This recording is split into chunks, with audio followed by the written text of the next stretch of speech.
अथ श्री विष्णु सतनाम स्तोत्रम्। नारद उवाच। ॐ वासुदेवं हृषीकेशं वामनं जलसायिनं जनार्दनं हरिं कृष्णं श्रीवक्षं गरुडध्वजं वाराहं पुण्डरीकाक्षं नृसिंहं नरकान्तकम् अव्यक्तं शाश्वतं विष्णुम् अनन्तम् अजमव्ययम् नारायणं गदाध्यक्षं गोविन्दं कीर्तिभाजनं गोवर्धनोद्धरं देवं भूधरं भुवनेश्वरं वेत्तारं यज्ञपुरुषं यज्ञेशं यज्ञवाहकं चक्रपाणिं गदापाणिं शङ्खपाणिं नरोत्तमं वैकुण्ठं दुष्टदमनं भूगर्भं पीतवाससं त्रिविक्रमं त्रिकालज्ञं त्रिमूर्तिं नन्दिकेश्वरं रामं रामं हयग्रीवं भीमं रौद्रं भवोद्भवं श्रीपतिं श्रीधरं श्रीशं मङ्गलं मङ्गलायुधं दामोदरं दमोपेतं केशवं केशिसूदनं वरेण्यं वरदं विष्णुम् आनन्दं वसुदेवजं हिरण्यरेतसं दीप्तं पुराणं पुरुषोत्तमं सकलं निष्कलं शुद्धं निर्गुणं गुणशाश्वतं हिरण्यतनुसङ्काशं सूर्यायुतसमप्रभं मेघश्यामं चतुर्बाहुं कुशलं कमलेक्षणं ज्योतिरूपम् अरूपं च स्वरूपं रूपसंस्थितं सर्वज्ञं सर्वरूपस्थं सर्वेशं सर्वतोमुखं ज्ञानं कूटस्थमचलं ज्ञानदं परमं प्रभुं योगीशं योगनिष्णातं योगिनं योगरूपिणम् ईश्वरं सर्वभूतानां वन्दे भूतमयं प्रभुम् इति नाम शतं दिव्यं वैष्णवं खलु पापहं व्यासेन कथितं पूर्वं सर्वपापप्रणाशनं यः पठेत् प्रातरुत्थाय सो भवेद्वैष्णवो नरः सर्वपापविशुद्धात्मा विष्णुसायुज्यमाप्नुयात् चान्द्रायणसहस्राणि कन्यादानशतानि च गवां लक्षसहस्राणि मुक्तिभागी भवेन्नरः अश्वमेधायुतं पुण्यं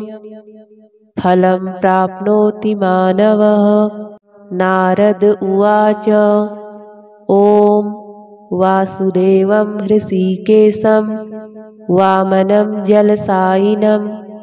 जनार्दनं हरिं कृष्णं श्रीवक्षं गरुडध्वजं वाराहं पुण्डरीकाक्षं नृसिंहं नरकान्तकम् अव्यक्तं शाश्वतं विष्णुम् अनन्तम् अजमव्ययम् नारायणं गदाध्यक्षं गोविन्दं कीर्तिभाजनं गोवर्धनोद्धरं देवं भूधरं भुवनेश्वरं वेत्तारं यज्ञपुरुषं यज्ञेशं यज्ञवाहकं चक्रपाणिं गदापाणिं शङ्खपाणिं नरोत्तमं वैकुण्ठं दुष्टदमनं भूगर्भं पीतवाससं त्रिविक्रमं त्रिकालज्ञं त्रिमूर्तिं नन्दिकेश्वरं रामं रामं हयग्रीवं भीमं रौद्रं भवोद्भवं श्रीपतिं श्रीधरं श्रीशं मङ्गलं मङ्गलायुधं दामोदरं दमोपेतं केशवं केशिसूदनं वरेण्यं वरदं विष्णुम् आनन्दं वसुदेवजं हिरण्यरेतसं दीप्तं पुराणं पुरुषोत्तमं सकलं निष्कलं शुद्धं निर्गुणं गुणशाश्वतं हिरण्यतनुसङ्काशं सूर्यायुतसमप्रभं मेघश्यामं चतुर्बाहुं कुशलं कमलेक्षणं ज्योतिरूपम् अरूपं च स्वरूपं रूपसंस्थितं सर्वज्ञं सर्वरूपस्थं सर्वेशं सर्वतोमुखं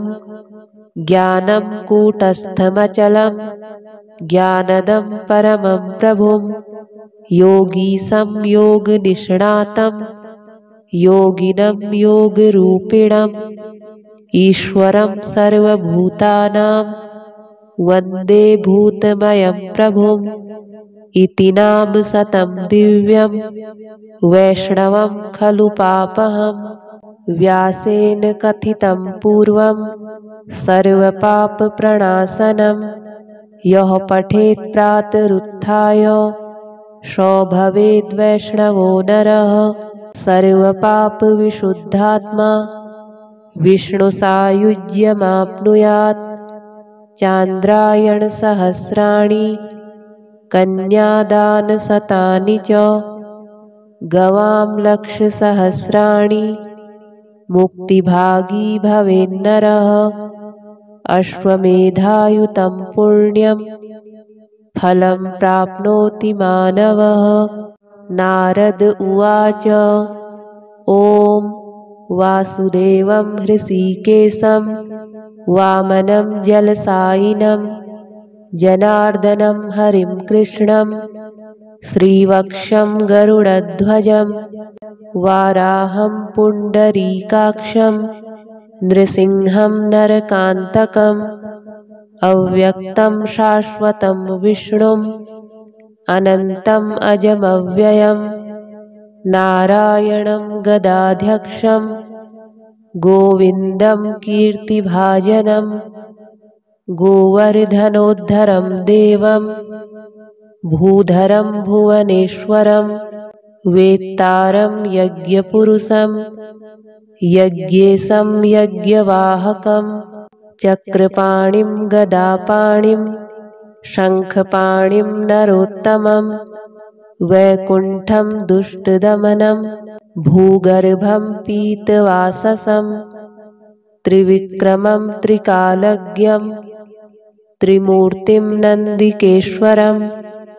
रामं रामं हयग्रीवं भीमं रौद्रं भवोद्भवं श्रीपतिं श्रीधरं श्रीशं मङ्गलं मङ्गलायुधं दामोदरं दमोपेतं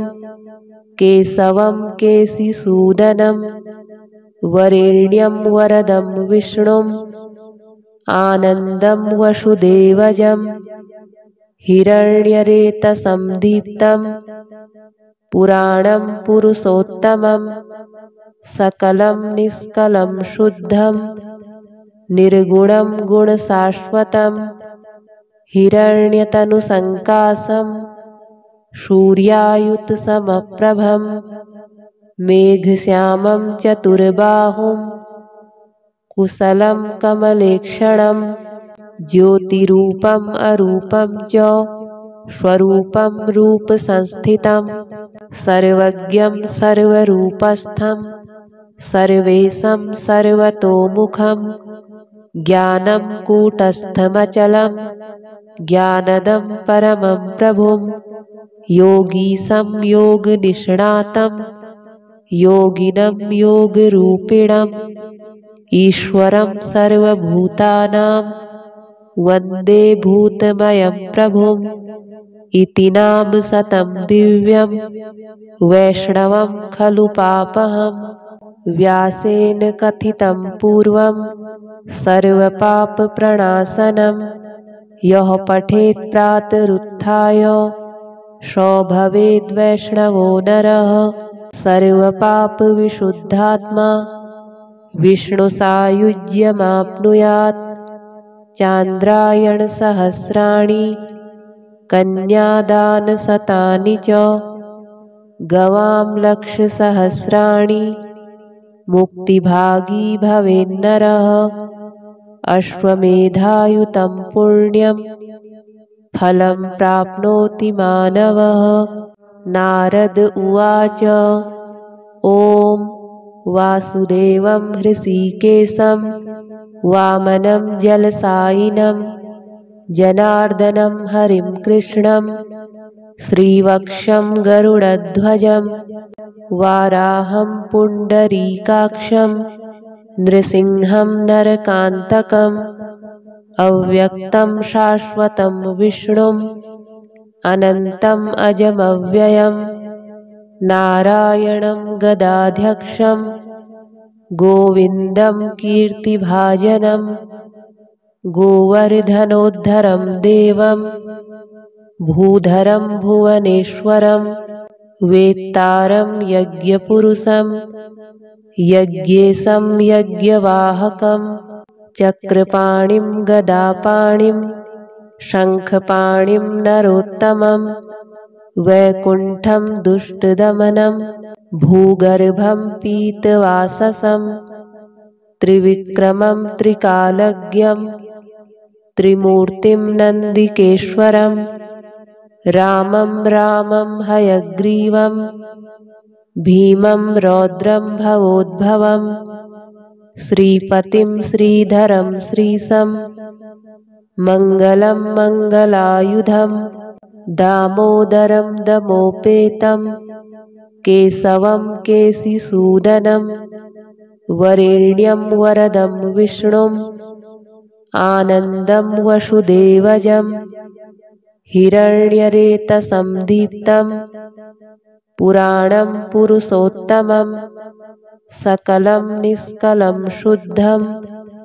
निर्गुणं गुणशाश्वतं हिरण्यतनुसङ्काशं सूर्यायुतसमप्रभं मेघश्यामं चतुर्बाहुं कुशलं कमलेक्षणं ज्योतिरूपम् अरूपं च स्वरूपं रूपसंस्थितं सर्वज्ञं सर्वरूपस्थं सर्वेशं सर्वतोमुखं ज्ञानं कूटस्थमचलं ज्ञानदं परमं प्रभुं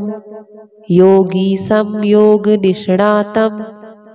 योगिनं योगरूपिणम् ईश्वरं सर्वभूतानां वन्दे भूतमयं प्रभुं इति नाम शतं दिव्यं वैष्णवं खलु पापहं। व्यासेन कथितं पूर्वं सर्वपापप्रणाशनं यः पठेत् प्रातरुत्थाय सो भवेद्वैष्णवो नरः। सर्वपापविशुद्धात्मा विष्णुसायुज्यमाप्नुयात्। चान्द्रायणसहस्राणि कन्यादानशतानि च गवां लक्षसहस्राणि मुक्तिभागी भवेन्नरः। अश्वमेधायुतं पुण्यं फलं प्राप्नोति मानवः। नारद उवाच ॐ वासुदेवं हृषीकेशं वामनं जलसायिनं जनार्दनं हरिं कृष्णं श्रीवक्षं गरुडध्वजं वाराहं पुण्डरीकाक्षं नृसिंहं नरकान्तकम् अव्यक्तं शाश्वतं विष्णुम् अनन्तम् अजमव्ययं नारायणं गदाध्यक्षं गोविन्दं कीर्तिभाजनं गोवर्धनोद्धरं देवं भूधरं भुवनेश्वरं वेत्तारं यज्ञपुरुषं यज्ञेशं यज्ञवाहकं चक्रपाणिं गदापाणिं शङ्खपाणिं नरोत्तमं वैकुण्ठं दुष्टदमनं भूगर्भं पीतवाससं त्रिविक्रमं त्रिकालज्ञं त्रिमूर्तिं नन्दिकेश्वरं रामं रामं हयग्रीवं भीमं रौद्रं भवोद्भवं श्रीपतिं श्रीधरं श्रीशं मङ्गलं मङ्गलायुधं दामोदरं दमोपेतं केशवं केशिसूदनं वरेण्यं वरदं विष्णुम् आनन्दं वसुदेवजं हिरण्यरेतसं दीप्तं पुराणं पुरुषोत्तमं सकलं निष्कलं शुद्धं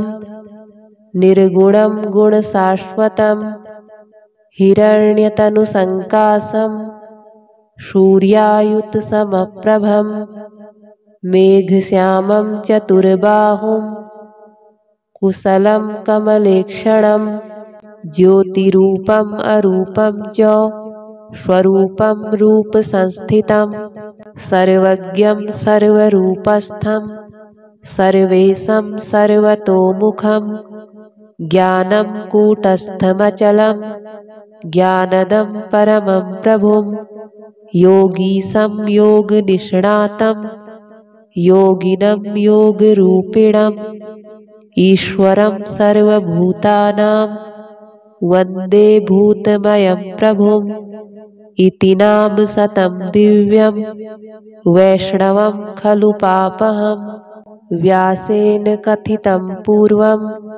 सर्वपापप्रणाशनं यः पठेत् प्रातरुत्थाय सो भवेद्वैष्णवो नरः सर्वपापविशुद्धात्मा विष्णुसायुज्यमाप्नुयात् चान्द्रायणसहस्राणि कन्यादानशतानि च गवां लक्षसहस्राणि मुक्तिभागी भवेन्नरः अश्वमेधायुतं पुण्यं फलं प्राप्नोति मानवः। नारद उवाच ॐ वासुदेवं हृषीकेशं वामनं जलसायिनं जनार्दनं हरिं कृष्णं श्रीवक्षं गरुडध्वजं वाराहं पुण्डरीकाक्षं नृसिंहं नरकान्तकम् अव्यक्तं शाश्वतं विष्णुम् अनन्तम् अजमव्ययं नारायणं गदाध्यक्षं गोविन्दं कीर्तिभाजनं गोवर्धनोद्धरं देवं भूधरं भुवनेश्वरं वेत्तारं यज्ञपुरुषं यज्ञेशं यज्ञवाहकं चक्रपाणिं गदापाणिं शङ्खपाणिं नरोत्तमं वैकुण्ठं दुष्टदमनं भूगर्भं पीतवाससं त्रिविक्रमं त्रिकालज्ञं त्रिमूर्तिं नन्दिकेश्वरं रामं रामं हयग्रीवं भीमं रौद्रं भवोद्भवं श्रीपतिं श्रीधरं श्रीशं मङ्गलं मङ्गलायुधं दामोदरं दमोपेतं केशवं केशिसूदनं वरेण्यं वरदं विष्णुम् आनन्दं वसुदेवजं हिरण्यरेतसं दीप्तं पुराणं पुरुषोत्तमं सकलं निष्कलं शुद्धं निर्गुणं गुणशाश्वतं हिरण्यतनुसङ्काशं सूर्यायुतसमप्रभं मेघश्यामं चतुर्बाहुं कुशलं कमलेक्षणं ज्योतिरूपम् अरूपं च स्वरूपं रूपसंस्थितं सर्वज्ञं सर्वरूपस्थं सर्वेशं सर्वतोमुखं ज्ञानं कूटस्थमचलं ज्ञानदं परमं प्रभुं योगीशं योगनिष्णातं योगिनं योगरूपिणम् ईश्वरं सर्वभूतानां वन्दे भूतमयं प्रभुम् इति नाम शतं दिव्यं वैष्णवं खलु पापहं व्यासेन कथितं पूर्वं सर्वपापप्रणाशनं यः पठेत् प्रातरुत्थाय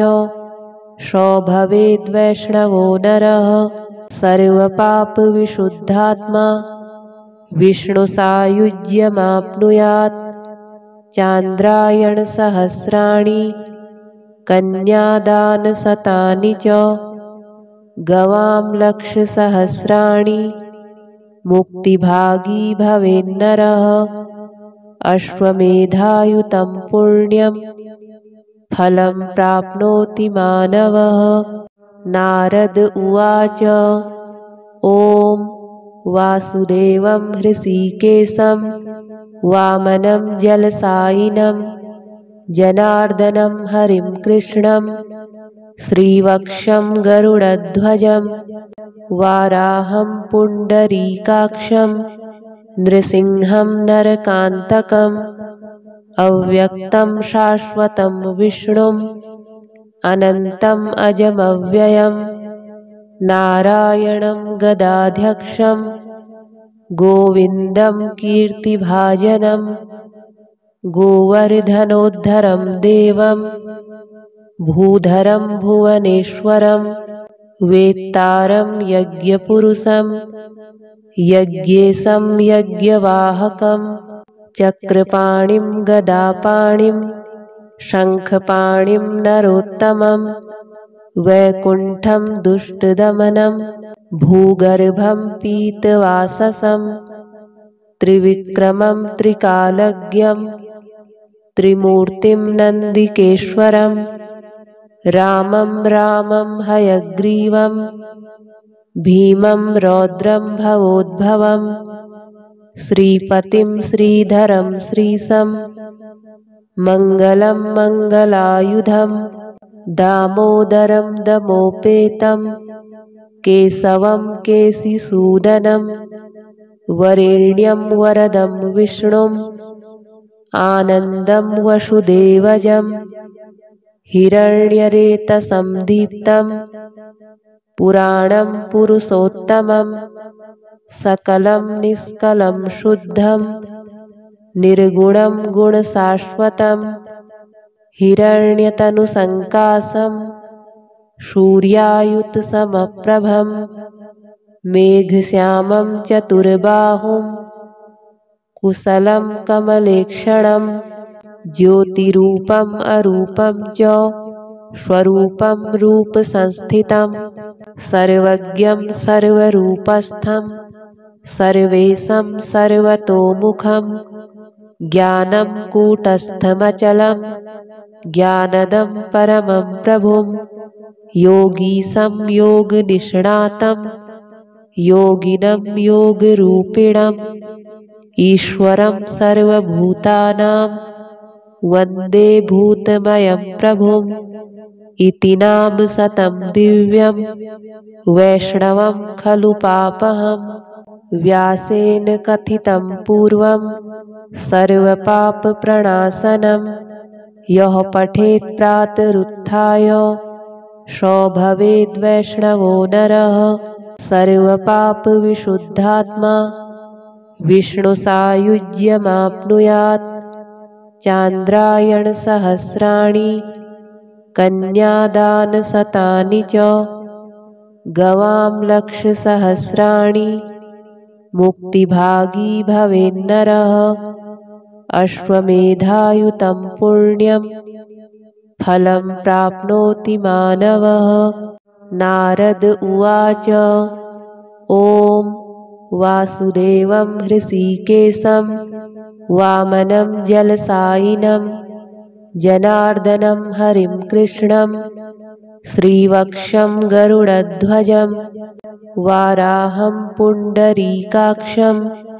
नृसिंहं नरकान्तकम् अव्यक्तं शाश्वतं विष्णुम् अनन्तम् अजमव्ययम्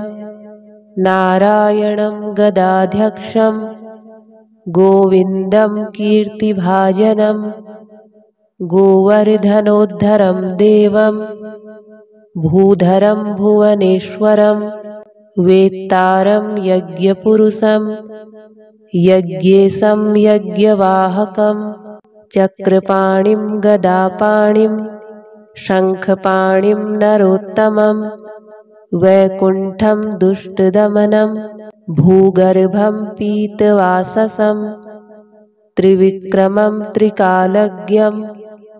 त्रिमूर्तिं नन्दिकेश्वरं रामं रामं हयग्रीवं भीमं रौद्रं भवोद्भवं श्रीपतिं श्रीधरं श्रीशं मङ्गलं मङ्गलायुधं दामोदरं दमोपेतं केशवं केशिसूदनं वरेण्यं वरदं विष्णुम् आनन्दं वसुदेवजं हिरण्यरेतसं दीप्तं पुराणं पुरुषोत्तमं सकलं निष्कलं शुद्धं निर्गुणं गुणशाश्वतं हिरण्यतनुसङ्काशं सूर्यायुतसमप्रभं मेघश्यामं चतुर्बाहुं कुशलं कमलेक्षणं ज्योतिरूपम् अरूपं च स्वरूपं रूपसंस्थितं सर्वज्ञं सर्वरूपस्थं सर्वेशं सर्वतोमुखं ज्ञानं कूटस्थमचलं ज्ञानदं परमं प्रभुं योगीशं योगनिष्णातं योगिनं योगरूपिणम् ईश्वरं सर्वभूतानां वन्दे भूतमयं प्रभुम् इति नाम शतं दिव्यं वैष्णवं खलु पापहं व्यासेन कथितं पूर्वं सर्वपापप्रणाशनं यः पठेत् प्रातरुत्थाय सो भवेद्वैष्णवो नरः सर्वपापविशुद्धात्मा विष्णुसायुज्यमाप्नुयात् चान्द्रायणसहस्राणि कन्यादानशतानि च गवां लक्षसहस्राणि मुक्तिभागी भवेन्नरः अश्वमेधायुतं पुण्यं फलं प्राप्नोति मानवः नारद उवाच ॐ वासुदेवं हृषीकेशं वामनं जलसायिनं जनार्दनं हरिं कृष्णं श्रीवक्षं गरुडध्वजं वाराहं पुण्डरीकाक्षं नृसिंहं नरकान्तकम् अव्यक्तं शाश्वतं विष्णुम् अनन्तम् अजमव्ययम् नारायणं गदाध्यक्षं गोविन्दं कीर्तिभाजनं गोवर्धनोद्धरं देवं भूधरं भुवनेश्वरं वेत्तारं यज्ञपुरुषं यज्ञेशं यज्ञवाहकं चक्रपाणिं गदापाणिं शङ्खपाणिं नरोत्तमं वैकुण्ठं दुष्टदमनं भूगर्भं पीतवाससं त्रिविक्रमं त्रिकालज्ञं त्रिमूर्तिं नन्दिकेश्वरं रामं रामं हयग्रीवं भीमं रौद्रं भवोद्भवं श्रीपतिं श्रीधरं श्रीशं मङ्गलं मङ्गलायुधं दामोदरं दमोपेतं केशवं केशिसूदनं वरेण्यं वरदं विष्णुम् आनन्दं वसुदेवजं हिरण्यरेतसं दीप्तं पुराणं पुरुषोत्तमं सकलं निष्कलं शुद्धं निर्गुणं गुणशाश्वतं हिरण्यतनुसङ्काशं सूर्यायुतसमप्रभं मेघश्यामं चतुर्बाहुं कुशलं कमलेक्षणं ज्योतिरूपम् अरूपं च स्वरूपं रूपसंस्थितं सर्वज्ञं सर्वरूपस्थं सर्वेशं सर्वतोमुखं ज्ञानं कूटस्थमचलं ज्ञानदं परमं प्रभुं योगीशं योगनिष्णातं योगिनं योगरूपिणम् ईश्वरं सर्वभूतानां वन्दे भूतमयं प्रभुं इति नाम शतं दिव्यं वैष्णवं खलु पापहं व्यासेन कथितं पूर्वं सर्वपापप्रणाशनं यः पठेत् प्रातरुत्थाय सो भवेद्वैष्णवो नरः सर्वपापविशुद्धात्मा विष्णुसायुज्यमाप्नुयात् चान्द्रायणसहस्राणि कन्यादानशतानि च गवां लक्षसहस्राणि मुक्तिभागी भवेन्नरः अश्वमेधायुतं पुण्यं फलं प्राप्नोति मानवः। नारद उवाच ॐ वासुदेवं हृषीकेशं वामनं जलसायिनं जनार्दनं हरिं कृष्णं श्रीवक्षं गरुडध्वजं वाराहं पुण्डरीकाक्षं नृसिंहं नरकान्तकम् अव्यक्तं शाश्वतं विष्णुम् अनन्तम् अजमव्ययं नारायणं गदाध्यक्षं गोविन्दं कीर्तिभाजनं गोवर्धनोद्धरं देवं भूधरं भुवनेश्वरं वेत्तारं यज्ञपुरुषं यज्ञेशं यज्ञवाहकं चक्रपाणिं गदापाणिं शङ्खपाणिं नरोत्तमं वैकुण्ठं दुष्टदमनं भूगर्भं पीतवाससं त्रिविक्रमं त्रिकालज्ञं त्रिमूर्तिं नन्दिकेश्वरं रामं रामं हयग्रीवं भीमं रौद्रं भवोद्भवं श्रीपतिं श्रीधरं श्रीशं मङ्गलं मङ्गलायुधं दामोदरं दमोपेतं केशवं केशिसूदनं वरेण्यं वरदं विष्णुम् आनन्दं वसुदेवजं हिरण्यरेतसं दीप्तं पुराणं पुरुषोत्तमं सकलं निष्कलं शुद्धं निर्गुणं गुणशाश्वतं हिरण्यतनुसङ्काशं सूर्यायुतसमप्रभं मेघश्यामं चतुर्बाहुं कुशलं कमलेक्षणं ज्योतिरूपम् अरूपं च स्वरूपं रूपसंस्थितं सर्वज्ञं सर्वरूपस्थं सर्वेशं सर्वतोमुखं ज्ञानं कूटस्थमचलं ज्ञानदं परमं प्रभुं योगीशं योगनिष्णातं योगिनं योगरूपिणम् ईश्वरं सर्वभूतानां वन्दे भूतमयं प्रभुं इति नाम शतं दिव्यं वैष्णवं खलु पापहं